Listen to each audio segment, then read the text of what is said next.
Good afternoon. Good afternoon, everyone. And my name is Ashley Jones, and I serve as the coordinator of parent and family programs in the Center for Student Success here at Southern Miss.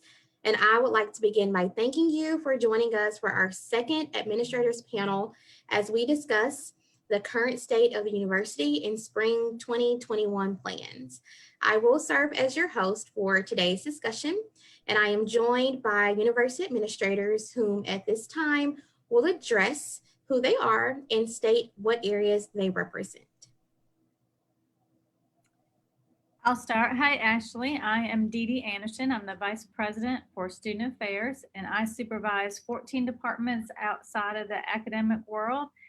Some areas that you all may be interested in: residence halls, campus rec, Greek life, multicultural student activities, all the things that support the academic mission of the institution. Good afternoon, everybody, and thank you all for joining us. I hope some of you are back again after our session late July. My name is Amy Chasteen, and I serve as the Executive Vice Provost, and I work with a lot of the areas related to student success, including the Center for Student Success and also our Advisement Center, Career Services, many of our programs related to your students' academic experience in and out of the classroom. So I'd be happy to address any questions that you have related to that. Thank you, Dr. Chasteen and Dr. Anderson.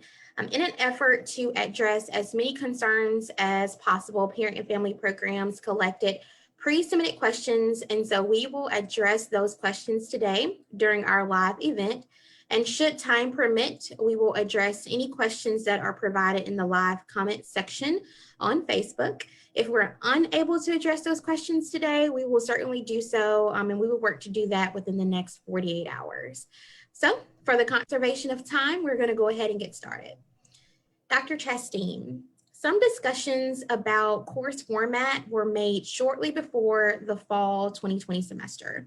And those decisions were, may have impacted students' decisions to choose to live on campus. What are the plans for the spring semester, and are they likely to change at this time? I'm really glad that someone asked this question because it gives me an opportunity to talk a little bit about how the spring planning is different from fall. And one thing about the university is that we have to plan our classes way in advance. So we are actually right now in the process of scheduling for summer and fall of 2021. So when we planned for fall of 20, it was before COVID, and we had already scheduled all of our classes in person and a little bit online. So we had to do a lot of adjustments, and we waited a while to do that because we wanted to be sure it was necessary and really try to make good informed decisions about which classes needed to go in person, which classes needed to be online, which classrooms we needed to use, how many people we could put in a classroom, all of those things that we had to work on last summer. So we hated to wait so long to make those changes because we didn't want to disrupt people's schedules, but it was just the nature of the timing of how the virus hit, how we'd already planned the classrooms and scheduled the courses so far in advance. So it was really very difficult and hard on everyone, I know, faculty and students and everybody on campus. But with spring, it was different because we were doing that planning after the virus had already hit us. And we already knew that the plans we put in place for fall were working, that the distancing we had in the classrooms was preventing people from transmitting the virus in the class as far as we know. And we really got a system down. So when we set up the classes for spring, we did so with that mindfulness about how we were managing the pandemic on the campus. So the classes we have in the system, we do not expect to change.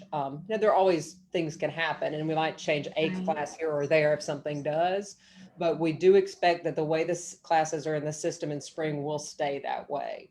So whatever the students have on their schedule now in SOAR, in terms of the class being face-to-face, or it being an online class, or it being what we call a chat class, which means that they meet like we're doing right now, live in a particular time, like maybe Monday, Wednesday, Friday at 9 o'clock, they log in and they meet with their instructor and their colleagues, their fellow students like this. Whatever it says, chat, online, or in person, that should be the way it stays for the spring semester. So we don't expect to see major changes. Thank you. And as we're talking about spring planning and spring classes and the courses and the formats, can you tell us what are the plans for spring 2021? Well, those courses you mentioned about being hybrid and being, in person and chat and face to face. Tell us a little bit about what plans were put into place for deciding what classes would be face to face or chat. What are the spring 2021 plans for classes? Well, they are a lot like fall. We had a situation in fall where we were really constrained by the number of rooms that we have and wanting to make sure that we kept them at about 25% of the usual capacity so that people could be spaced apart in those classes. And then what we did was we went through a process where people would propose which classes should be face-to-face based upon which classes work best in a face-to-face environment. So for instance, our science labs are more likely to be face-to-face. Certain music performance classes, which I know someone also had a question about, are more likely to be face-to-face. Certain other upper division classes, maybe smaller, are more likely to be face-to-face. So if you look overall in fall, it was about 25% of our lecture classes were face-to-face, but about 50% of our sections overall were face-to-face because so many of those smaller lab type sections were. And it worked well. What we had was good result from that. And what we did over the course of the semester was really analyze the students' performances in the classes and also get feedback from people. And what we heard over and over again from students was that they preferred, for the online classes, the chat version of classes, some kind of live interaction with the faculty members and with their fellow students. And they do prefer in some cases to have that face-to-face. So what we've done is, after scheduling it over the past, say, 6 weeks, we've worked with faculty and with the directors in the schools to add more of those chat sections where students will have that live interaction with faculty. So for instance, we had several requests for like history classes, economics classes, certain other classes that they felt like they really needed that chat opportunity. So we've added those, or classes that they felt they would do better in person, certain accounting classes, marketing classes, other things like that. We've added an in-person section to give students that option. So there will be more of those in spring because we were able to see how well fall went. And so we've been able to add a few more of those, but we're still trying to be very careful for health and safety reasons. So we're constrained a little bit by the amount of space that we have. And some faculty are just going to offer more drop-in Zoom opportunities like this, optional labs for students to go into, because some of our students are still requesting that they want only online, that they have concerns for their health and safety. They don't want to be face-to-face. So we have a lot of diversity among our students as well in terms of what they want. So we're really trying to make sure to put health and safety first and give people options to have what they need to fulfill their degree requirements. Thank you, Dr. Chasteen. Dr. Anderson, given rising COVID-19 numbers, is the university planning to reopen campus and the residence halls in the spring? And if not, are there plans for housing refunds and for storing student belongings until they're able to return to campus? We are definitely planning to open up the residence halls and campus for spring semester.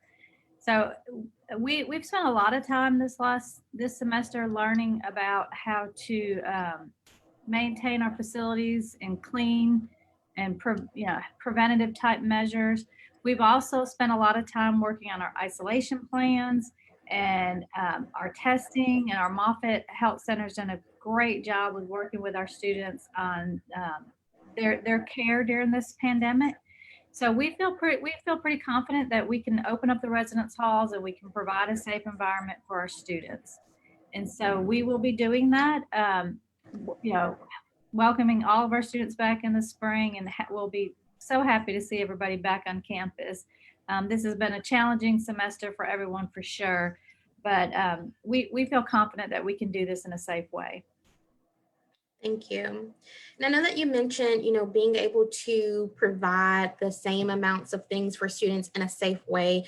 That kind of leads us into our next question. With limited in-person options for student life and academics, what is the value of paying? This is what one family wants to know, what is the value of paying for room and board for students to remain in their residence halls and take online courses? So what are some options for being able to interact outside of their residence halls? Yeah, I mean, yeah, that's been it's a good question and a common question. And we have been able to provide, again, I will say we spent a lot of time this semester learning about how to deliver programs and services and events in a safe way for our students. So we've learned a lot, and our plans for this spring is to have more in-person events for our students and to do some things that will help a student get out of their room. So I strongly believe in that residential experience, being on a campus, interacting with your peers, connecting with others on campus.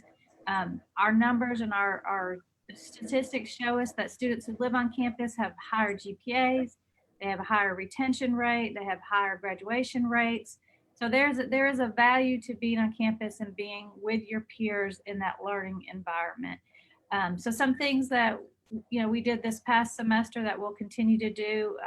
We had some fun events like a drive-in movies. We did some things where students could pick up. We partnered with our Airmark dining service, and a student could pick up a meal kit and go back to the residence hall. And then one of our master chefs from Airmark got on Facebook Live just like this.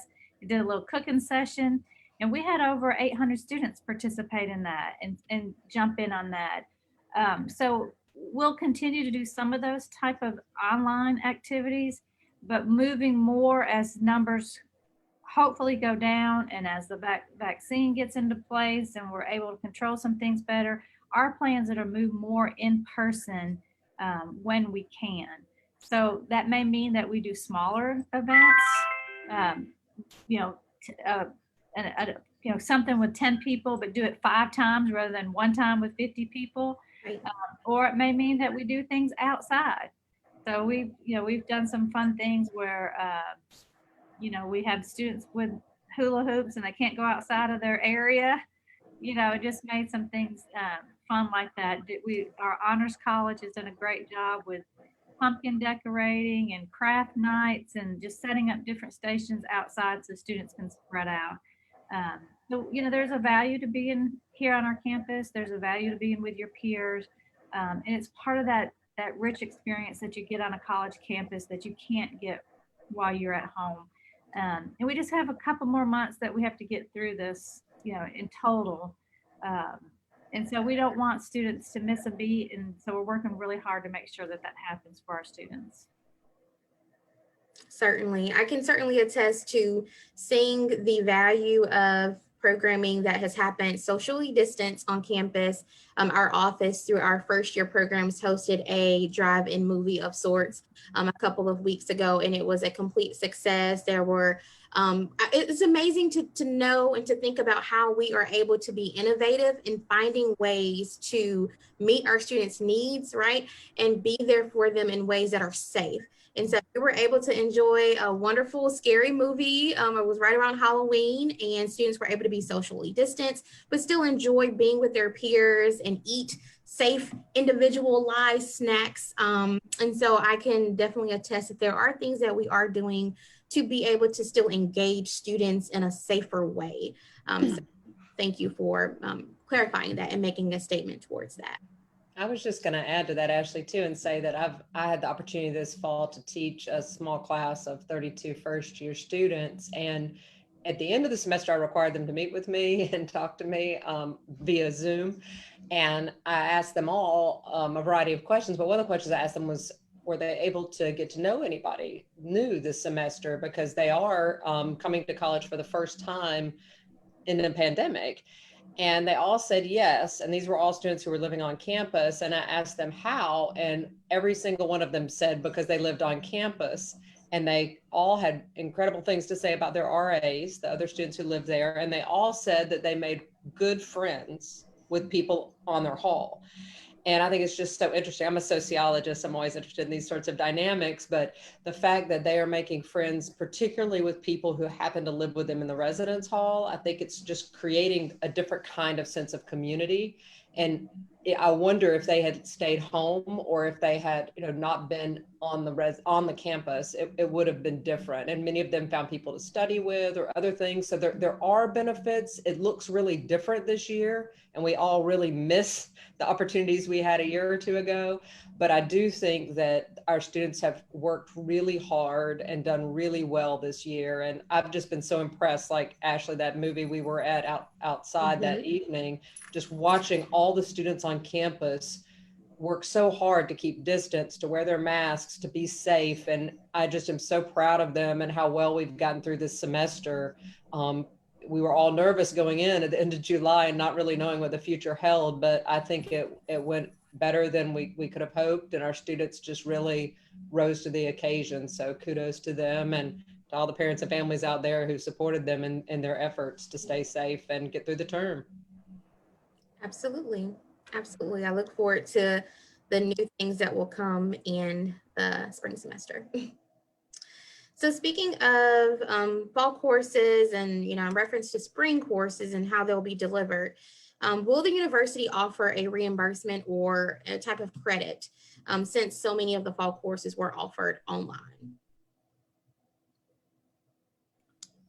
I think there is an assumption out there that it's cheaper maybe to offer classes online. I'm not sure, but I think the cost to us as an institution, I don't know if it's more, but it may be. We offer classes online. It certainly doesn't cost less to the institution, and faculty have really invested a great deal of time, in most cases, working hard to revise their classes, to create entirely new classes, to make those engaged experiences for students.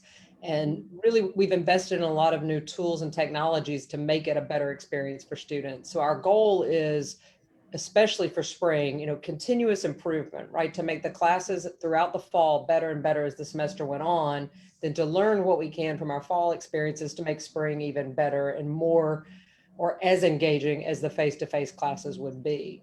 My personal goal is to make sure that the students don't have any experiences that are less rewarding or less educational than they would have been if they were face-to-face. So, if there are cases where that's so, I want to know about them and find a way to correct that. So, we'll certainly post an email address in this chat for this Facebook panel so that you all could email me if anybody knows about a class that they feel needs to be addressed. But I do think we're working really hard to make it an equivalent experience. And in most cases it is. But I don't see any kind of there's tuition is tuition. So it's going to be that way, but I don't think it costs any less. I know it doesn't. And so that's part of the reason that the tuition is the same. I would also say that part of your tuition dollars goes to that backbone of the university that you may not think about: the registrar's office, financial aid office, all of those different pieces that are needed to keep the structure in place and keep to allow the faculty to actually teach in the classroom. So we worked really hard this semester to keep all of those at an optimal level. So all of those are still available to our students, whether they're physically on our campus or remote, that those services are still in place for our students. Yeah, on that note, we made sure that even in March when this first happened, that all of the services like the Center for Student Success, the Writing Center, the Speaking Center, Career Services, Tutoring, the Advisement Center, they didn't miss a beat. They just have to be available remotely, certainly in March, and then kind of a combination of remote and in person for all of those different support avenues. And sometimes students aren't aware that those still have existed and been available to them, but we've worked really hard to get that word out over the course of the semester. But all those same supports are available to students. Absolutely. Dr. Anderson, will you please address the need for fraternity and sorority students living in Greek housing to purchase a meal plan? It goes back to that same question about why would you live on campus. So our students that live in the fraternity and sorority houses, while they have a kitchen, the reality is that when they're in between classes and studying with friends, they're not going to come back to their fraternity and sorority house and fix lunch or make a meal to eat. So part of that requirement to have that meal plan is because that social interaction that they gain while they're on campus and eating in our dining halls and our facilities there's a value to that. Again, they're meeting new friends. They're talking about their projects that they have to do. They're finishing up their work. And so there's some convenience factor to that. So that's why we ask our students and require our students who live in the fraternity and sorority houses to have a meal plan. Thank you. And then speaking a little bit more about meal plans, will the university consider more options for meal plans for upper class students? Specifically, a parent says that they have a student that lives a great distance from the dining hall and that they might benefit from having a plan that would offer more dining dollars versus meal swipes. So I know every year Aramark, working with our business and finance office, looks at the meal plans and looks at what's the best option for students and takes the data on where they're spending money. And at the same time, we're continually looking at new dining concepts to add. So we've got a few things that in the next year or two will come online. The pandemic has slowed us down a little bit on some of those things.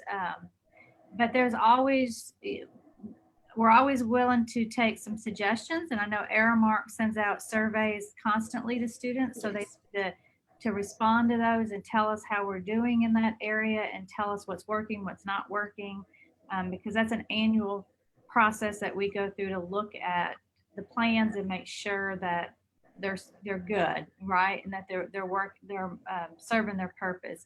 Now we're in that process. It's too late for this spring. And this is the kind of the sweet spot. If we're going to make any changes, we've got to do that soon for fall because we start advertising and recruiting and giving out that information. So there's always these small windows of time that we need to change something if there's a need to do so.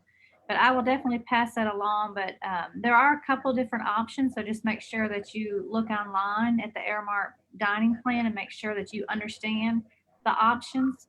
And that your student can change, there's a couple different, they're automatically assigned an option, but they can go in and make some changes with that. So just make sure you look at that and understand that for this semester. Dr. Chasteen, I know that we talked recently about tuition costs and kind of where those funds are allotted.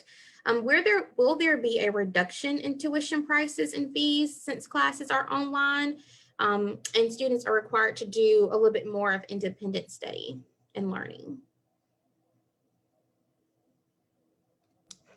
The tuition rates are set annually, and they are not set just by the USM. They're set by the state, set by IHL. So we don't individually set our tuition rates, and we don't have tuition that's different for online or in person or any other modality. There's just the tuition. And at USM, we actually have the tuition rate where if a student takes anywhere between 12 hours and 19 hours and whatever format they take it in, it's the same fee, which is kind of nice. It gives that student that flexibility so they can add hours and so on. So, we will not be changing that for spring, certainly. And we were happy this year that we didn't see a tuition increase happen, given everything going on. That was wonderful for our students, so that we were able to hold that constant over the course of the year.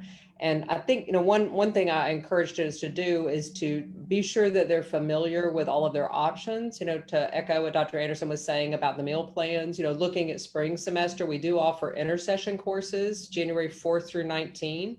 And those classes count as part of the spring load.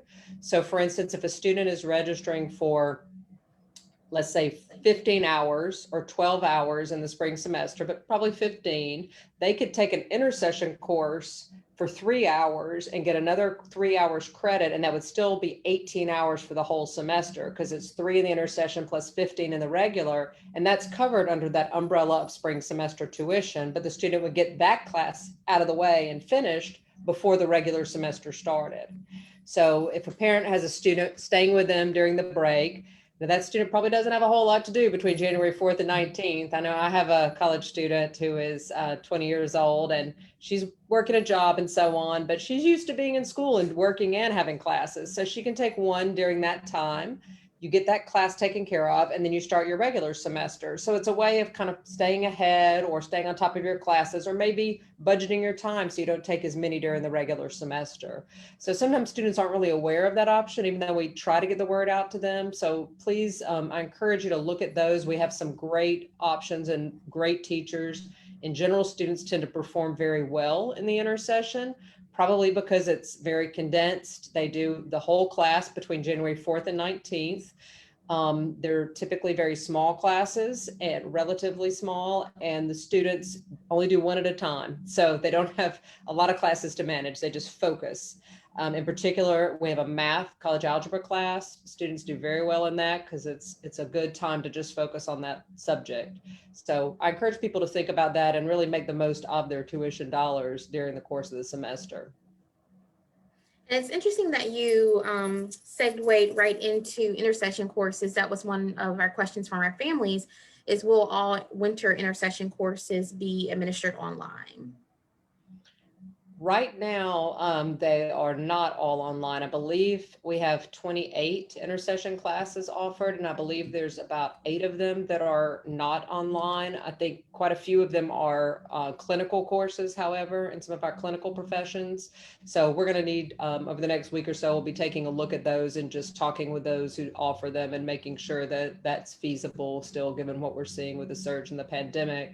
But most of them are online, and most of the general type courses, like an introductory course in sociology or English, those are offered online, but some of the clinical classes are not. Dr. Anderson, many students felt, especially our new first-time freshman students, felt isolated and struggled a little bit with making connections virtually. What are some suggestions that you would have for those students going into the spring semester with student engagement, making connections, making friends?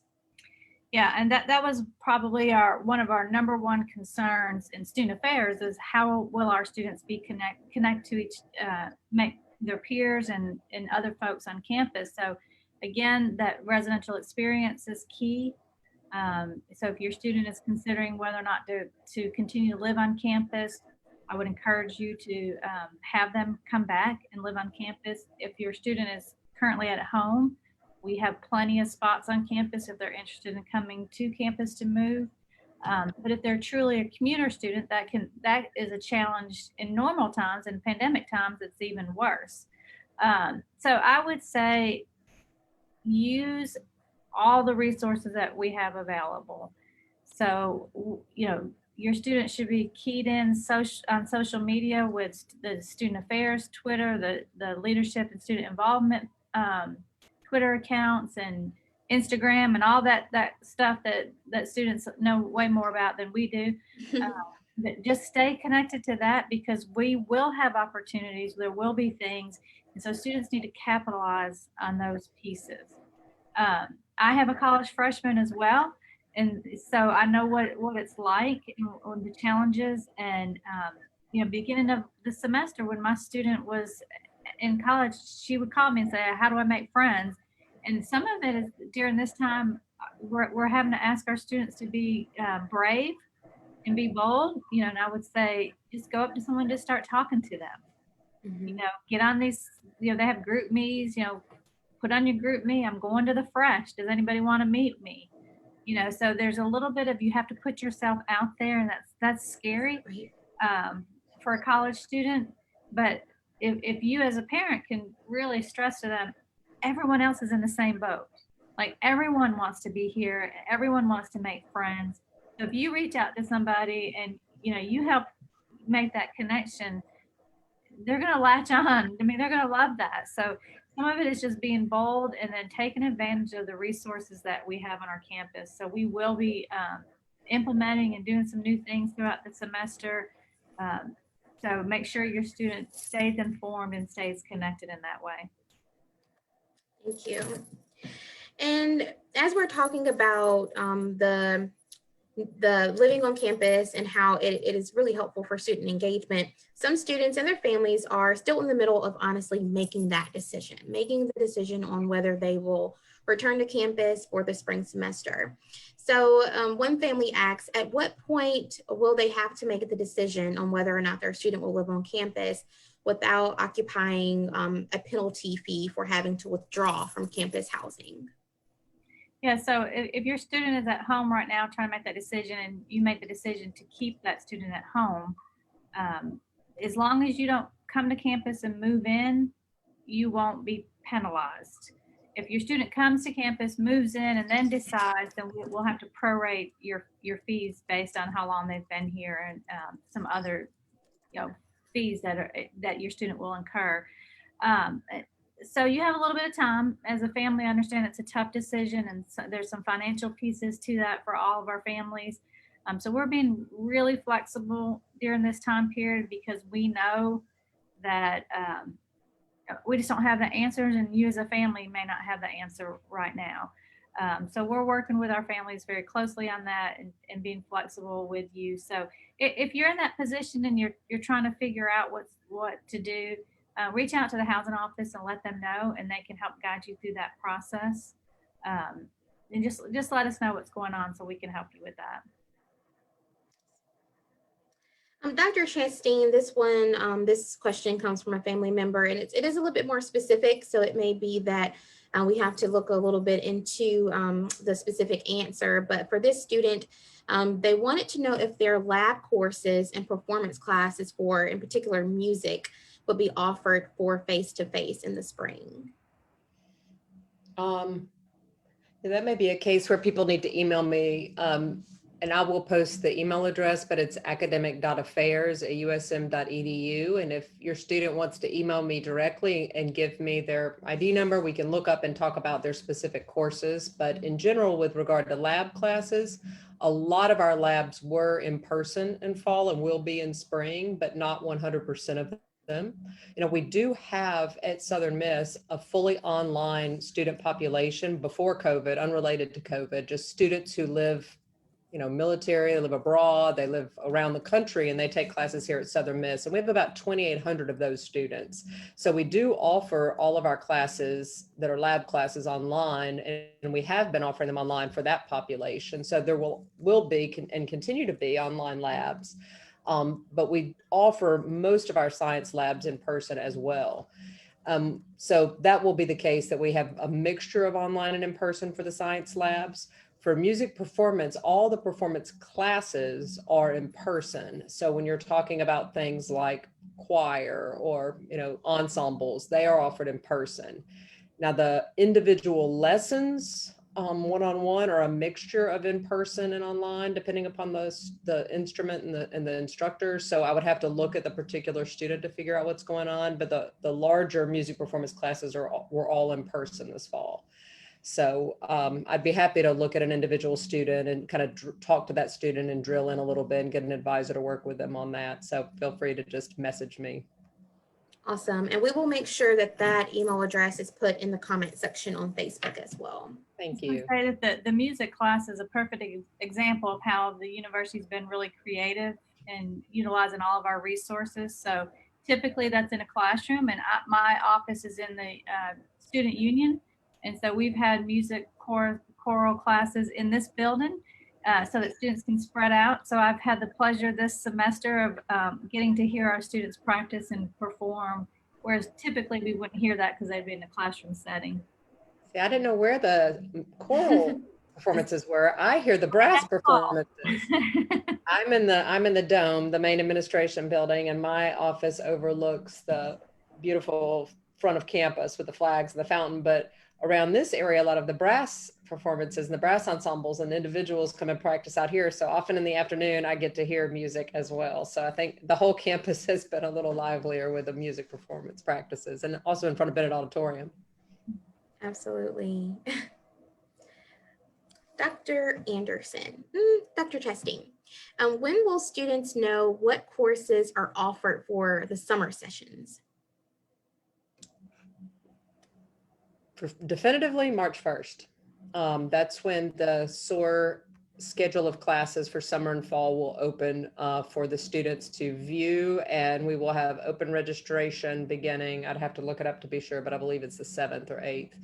And so right now we are in the process of it. It's a very long process to schedule the classes that begin with the faculty and the programs, the directors, and then it goes up to the college level, and then it comes up to the registrar. And so we're coordinating all of those processes now, but we are planning for a traditional, I'm starting to call it, fall, which means predominantly face-to-face. So we are all energized and optimistic as a result of the news of the vaccine. I saw Dr. Fauci quoted saying that any American who wishes to have a vaccine should be able to walk into a drugstore and get one by April.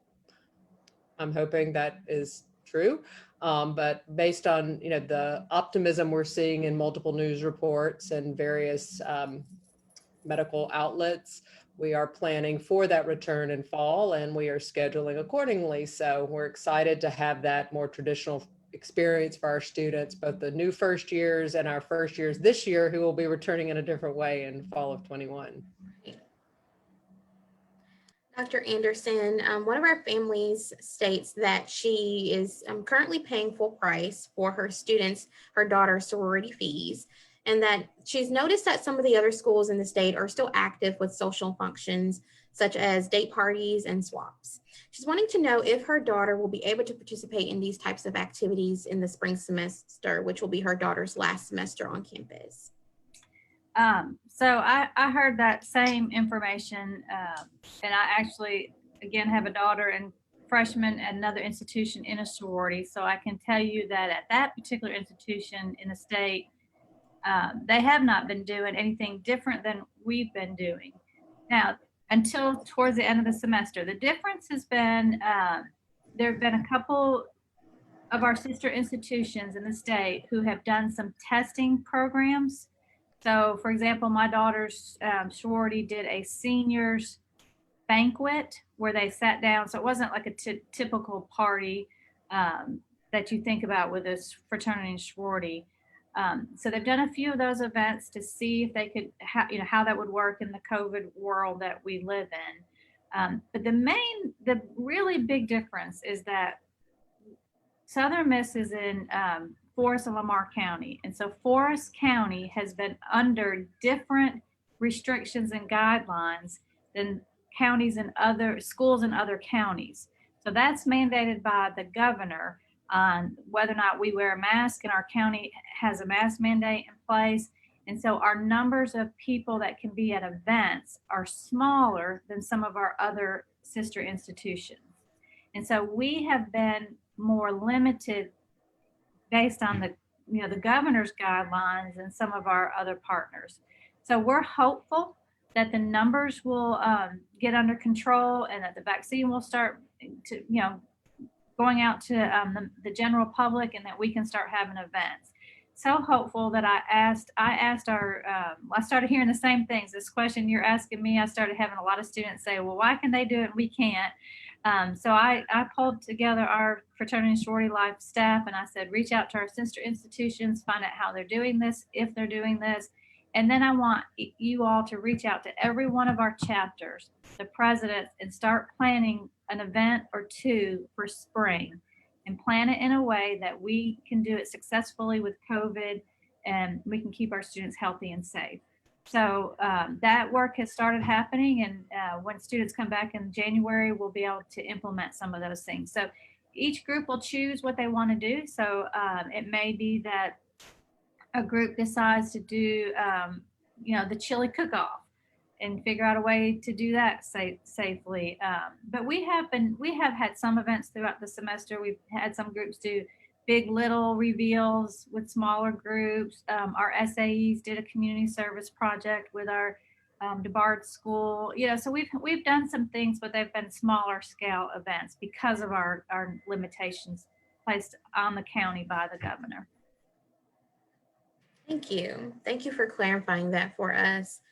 Dr. Chasteen, we know that students just wrapped up final exams, prior to Thanksgiving or a little bit after Thanksgiving. So one of our families wants to know in regards to exams and the Thanksgiving holiday. With the entire month of December off, and with not very many breaks throughout the fall semester, why were exams scheduled immediately following Thanksgiving, where students would have to study for those exams over the holiday break? We all wish Thanksgiving had been a week or two later. That would have solved a lot of issues. Yes. We have policies that govern the length of our semesters, and how many weeks they have to be, and how many minutes classes have to meet, and so on. And so we had to have, it wasn't all classes, it depended on how many times the classes met prior to Thanksgiving and how many weeks and so on. But there were, most classes did have to have exams the week after Thanksgiving.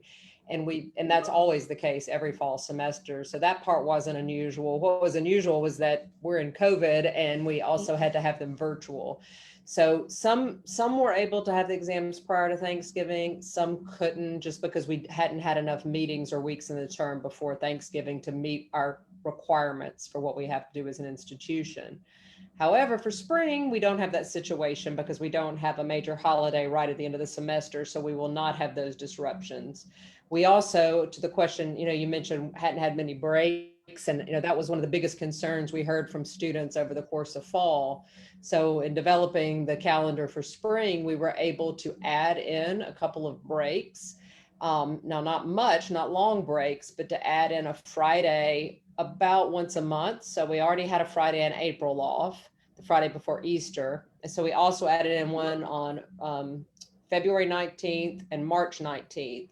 So it's basically roughly every 3 or 4 weeks in the semester, a student will have a long weekend, and we are going to ask faculty to have no assignments on those weekends due, because that was another concern we got a lot this semester, was that assignments were due 7 days a week, and there wasn't the usual rhythm you get when you have predominantly face-to-face classes, where you have class and then you don't have class, and you have assignments due and then you don't. It was just unending, was what students would tell me.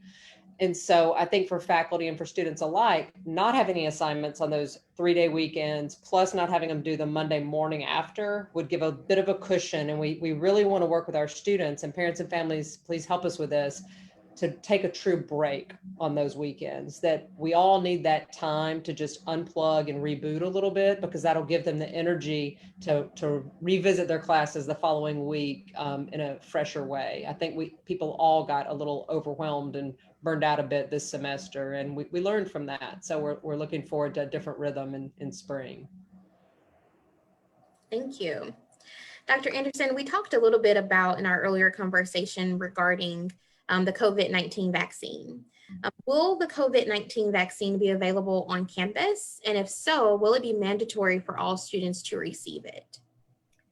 As soon as we're able to, as soon as the vaccine becomes available to the public, we will provide that, just like we do with our flu vaccine and everything else. So that will come from the state on how that's distributed. So as soon as it's available to institutions, we will ask for that and have that available, and we'll really push it and encourage our students to get vaccinated. As of right now, there's no plan to make that mandatory. And I don't believe as an individual institution, we would make that decision. That would be a decision that would come from the state, in my opinion. So, the state mandates certain other vaccines to go to college. So it would be, I would think, a very similar process. However, we will strongly encourage students to be vaccinated. That will be how we can keep people healthy and keep people safe. And if we don't have a significant enough, if there's not enough people that do it, then it won't work, and we'll continue to be in this kind of lockdown mode.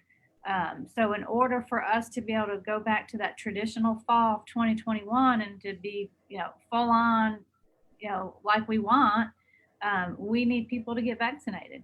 And we need people from now until the vaccine starts working and gets out there enough. We need people to continue to wear a mask and stay socially distant.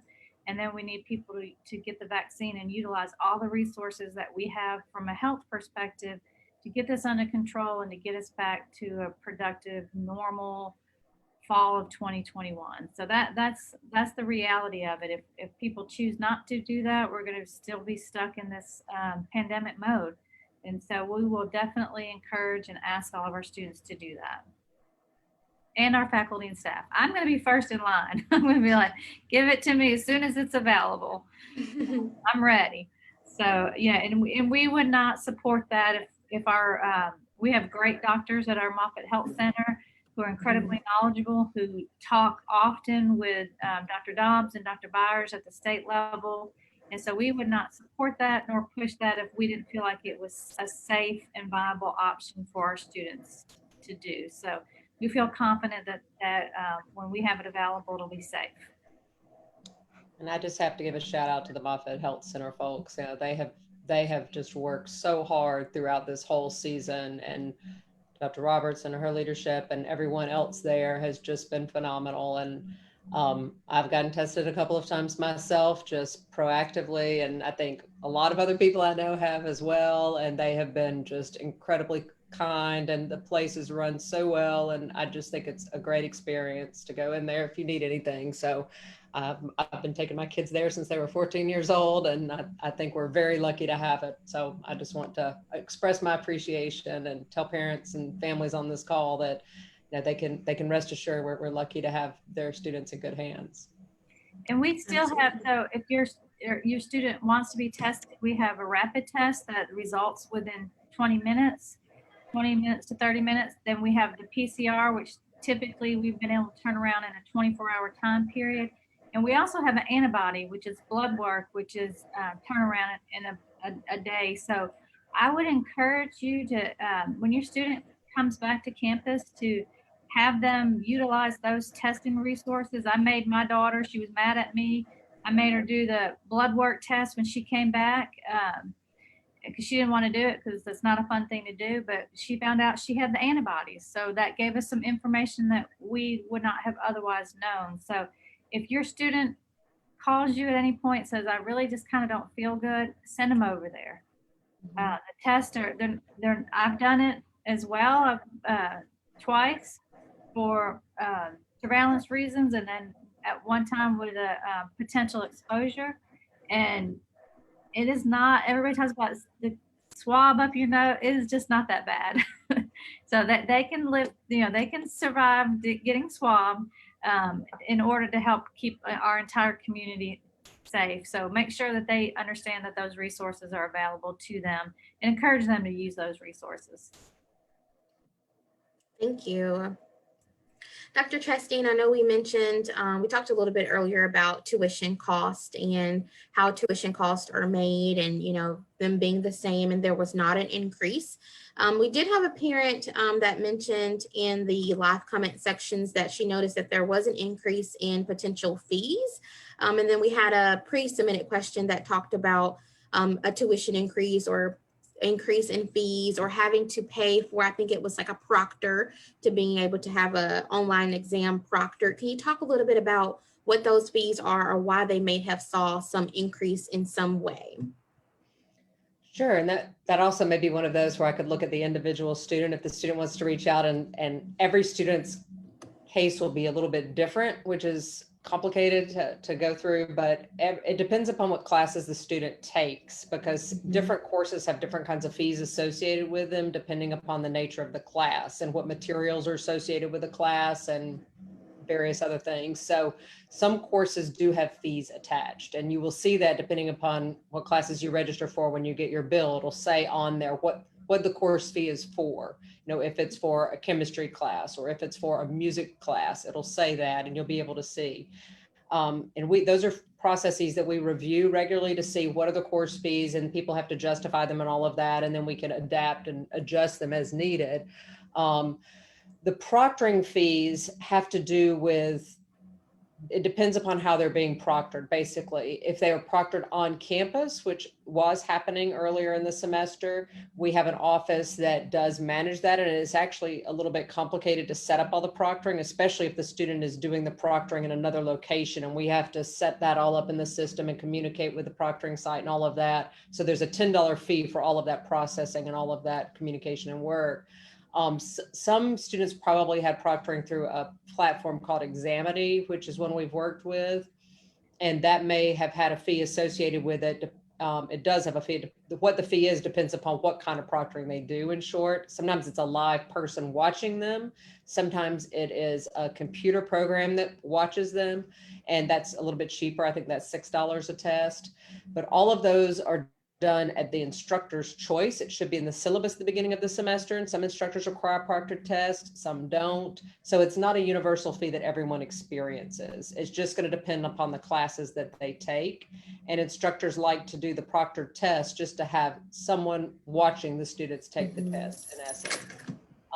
But it can be very complicated because everyone in America and every university started doing online classes this semester, and many of them wanted to do proctored tests. So some of these companies that would have a small amount of business prior to COVID just exploded and may not have had the resources in place or the structure in place to handle the volume. So we did have some glitches, but hopefully they're working through those. It does seem to be getting better. Thank you. There was an additional question that a parent had regarding financial assistance. They're just wanting to know, does a scholarship or grant monies that were awarded to a student, are those refunded when there are other sources of finances that end up covering their students' cost of education? The short answer is it depends, which all too often is the answer, but the university has an official what they call cost of attendance, which is the amount that it is estimated to cost a student to come to the university, which includes your tuition, your room and board, associated expenses for books and so on. And every university in America has to calculate that, right? So we have an amount that is, and you are allowed to get scholarships up to that level. And so I don't quote me on this, but it's somewhere in the neighborhood of $23,000 is my memory of that. So if you get scholarships that amount to $25,000, you aren't going to get money back at that level because you cannot receive more than cost of attendance. That's policy for everyone. So if you get scholarships though, and you get up to $23,000, you will get refunds back to that level, if that makes sense, to up to the cost of attendance. That's all you're able to get. So it depends upon what the scholarships are. It depends upon what your sources of aid are. It depends upon whether you've hit cost of attendance. So it depends on a lot of things, but our Office of Financial Aid and the Office of Undergraduate Scholarships can work with students individually and look at their circumstances and what awards they've gotten and explain to them what they're able to get back and what they're not. But it's to cover all of their cost of attendance in some cases. So if they live off of campus, they may get some money for housing that would go directly to pay the housing if they live on campus, for instance. So it would vary. Thank you. Dr. Anderson, do you have anything to add to that? I don't know. It's hard to explain in generic. I think you did a good job explaining that. The best thing is if you have a question about your accounts, to reach out to financial aid and they can walk you through that specifically, because there are so many different variables and different types of scholarships and aid, and there's loans, and you may have a scholarship from a non-campus entity and how that plays into it. So it is really hard to answer that specifically, but I think you did a nice job, Dr. Chasteen. Thank you both. We are nearing our 1 hour mark, so we will wrap up with one final question that actually came from our Facebook Live feed. And this parent wants to know a little bit about the thoughts of limiting the amount of conferencing or videos sites that a professor is able to use when they are interacting with students. And so what I'm assuming this parent is probably talking about is maybe the capacity to using Zoom or Microsoft Teams and any of the other video capabilities, Canvas. Is there a protocol when it comes to faculty and staff, or faculty being able to use these different platforms when they're teaching in an instruction? Yes, that's a good question. When we started this fall, we were really encouraging faculty to do a lot of video conferencing with students just to have as much of a face-to-face experience as possible. And at that point, we did not have a university contract with Zoom, which is often the preferred platform for students because they're most comfortable using that. At that time, we had Teams and we had WebCT. And so faculty were kind of learning to use those most often, and they have advantages and disadvantages. And some people prefer one, some people prefer the other. But now we do have a contract with Zoom. And I have had some students reach out to me and say, can we please just have everyone use this? We are going to be having faculty meetings before the start of the spring semester, and I will talk about this with the faculty and encourage them to consider that. I do think for many students, they get platform fatigue, right? Because they're going from one to the other with different classes. And I think we all get fatigued with that, honestly. But being in Canvas, having other platforms they may go to get homework, other platforms they go to talk to one professor or the other, we'll do our best to try to encourage them to minimize the number that they're using and try to streamline it a little bit. And I'll share with them what students have told me about preferring Zoom. And, Dr. Anderson, if you've heard anything different, let me know. But I've heard pretty consistently that they like and prefer Zoom. And if that's the easiest for them, I definitely want to encourage faculty to consider that as an option now that we have a contract for the university, because we invested in that this year. Yeah, I'm not hearing anything different than that. I think Zoom allows faculty to do some different things that some of the other platforms may not. So that's an advantage. Absolutely.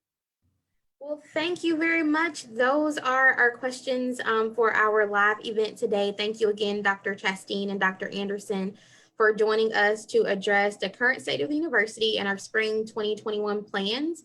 I also want to thank our members of our Southern Miss Parent and Family Association, as well as our Southern Miss community for joining us for today's discussion. Just to reiterate, the questions that we addressed today were pre-submitted through an online submission form, and we did attempt to address all of those questions, as well as a couple of questions that came in through our Facebook Live comment section. If we were unable to address your question today, we will be sure to do so over the next 48 hours. You can always definitely contact us directly. If you missed a portion of this live discussion, feel free to review it from the beginning of this video at the conclusion of this live production, as it will remain on our Facebook page. And in the coming weeks, we are also hoping to upload it on the Center for Student Success's YouTube channel. And so you'll also be able to access it there as well.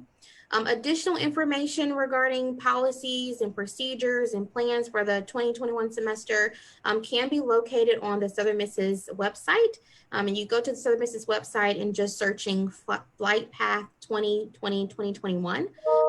You are going to the Southern Miss's website and able to type that in, you'll be able to see in length and depth information as it regards to returning to campus in the spring.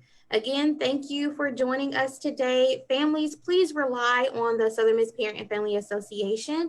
And as your coordinator of parent and family programs, I'm certainly always here to assist you in any way that I can. You can reach us directly by email at parentsandfamily@usm.edu. That is parents with an S. And you can also contact us by phone at 601-266-6405. Now, if you are not yet a member of the Southern Miss Parent and Family Association, we want you to join. Please join today. Membership is free, and with your membership, you receive monthly e-newsletters that are filled with helpful and pertinent information as it relates to programming and events that are on campus, as well as virtual, such as things like today. You'll also receive information about your students, important deadlines, campus, as well as Hattiesburg community highlights. You can join by navigating over to the university's website. You'll type in the Center for Student Success, and once you're on that page, you'll just scroll down until you see Parent and Family Programming, and there you'll find way to join the Parent and Family Association. So as we draw to a close, I thank you again for joining us for our virtual discussion today. I thank our panelists for being with us. Panelists, do you have any last minute thoughts or remarks before we close out? Ashley, just thank you very much for asking us to join you again today. It's always good to hear questions that our families have. It helps us in making our decision as we go forward in the spring. And we're all very hopeful for a spring that's a little more in person, but we will continue to be vigilant that we will keep your students healthy, try to keep them connected and keep them learning in our classrooms and on our campus. So thank you very much, and appreciate you having me. Thank you.